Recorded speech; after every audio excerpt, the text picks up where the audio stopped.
আলাইকুম। First smile dental থেকে বলছিলাম, ইমপ্ল্যান্ট সেন্টার। আমি ডক্টর সোনিয়া সোমা। কিছুদিন আগে একটি অ্যাস্থেটিক ট্রিটমেন্ট আমরা করেছি। ও হলো আরাফা। ও একটা অ্যাক্সিডেন্টাল প্রবলেম নিয়ে এসেছিল, যে সামহাও ও অ্যাক্সিডেন্টাল একটা ইনজুরি হওয়ার পরে ওর ফ্রন্টে একটি দাঁত একটু সামান্য একটু ভেঙে গিয়েছে। তো খুব হীনমন্যতায় ভুগছিল, যে ওকে দেখতে কেমন লাগে, মানে খারাপ লাগছে, সামনে থেকে দুঃখিতর আসছে।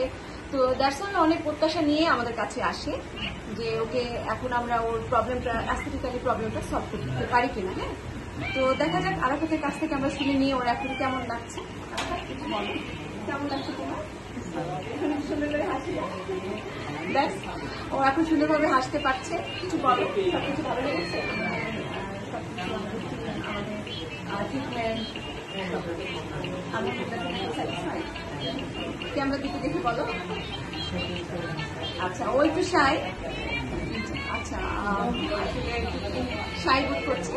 তো আমরা দেখতে পাচ্ছি পেশেন্টের স্মাইলিং একটা ফেস দেখে যে আসলে ও বেটার ফিল করছে। ঠিক আছে, ধন্যবাদ।